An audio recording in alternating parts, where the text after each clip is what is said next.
Rangers Dino Thunder, Dino Action Plug and Play, or Thunder Action Video Game System as it is also called, was made in 2004 by ToyQest under the Envision label.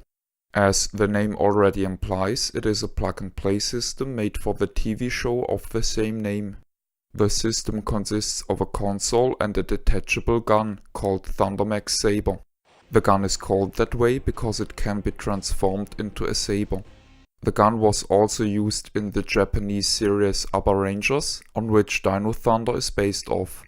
In Upper Ranger, the gun is called Upper Laser.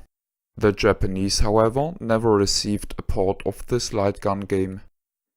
The main system has an on-off switch, a reset button and a start button. It is powered by 4 AA cells. The image is transmitted over composite video. The gun plugs into the system via DA15 plug, just like Nintendo Famicom controllers. The gun itself feels surprisingly flimsy. Sadly, the gun lacks sights, which makes aiming somewhat difficult. The trigger lacks tactility and is rattly.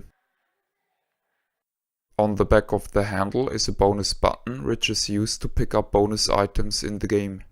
The gun has 2 lock buttons, which are used to hold the hinges in place to lock the Thundermax Saber in either its gun or knife configuration.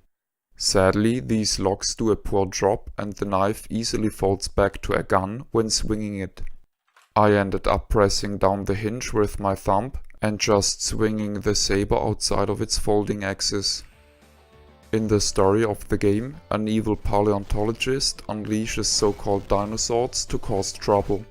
A former Power Ranger recruits some high school students as new rangers to fight the swords. The player takes the role of the new Red Ranger. When starting the game, one of 5 difficulty degrees can be selected. The game consists of just 5 levels. 3 of these are gun levels and true or sword levels. If all levels are beaten, the game loops back to the first level using the next difficulty. Beating all levels in the highest difficulty loops back to the easiest difficulty setting rather than ending the game. If the player dies, Unlimited continues, let the player try again. The gun is reloaded by shooting off screen. The score is monitored in a scoreboard. The first level takes place in the streets. The second level is a sword fight in the mountains. Next comes a desert level.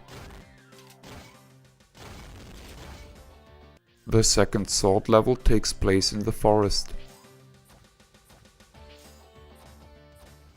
The final level seems to take place in hell. In the final level, the game seems having trouble to detect shots for some reason. Speaking of shot detection, the system uses the same principle as the NES did.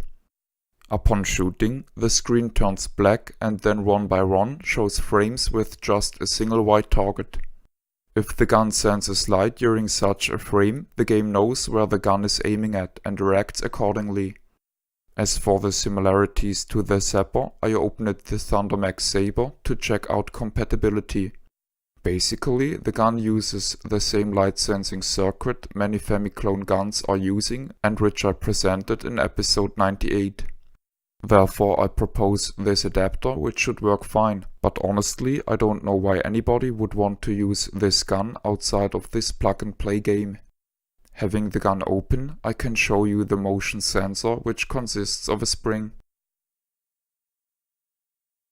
In the game, there is an option to turn off the sound, which is somewhat ironic as most of the noise is generated by the unintentional rattling of the gun.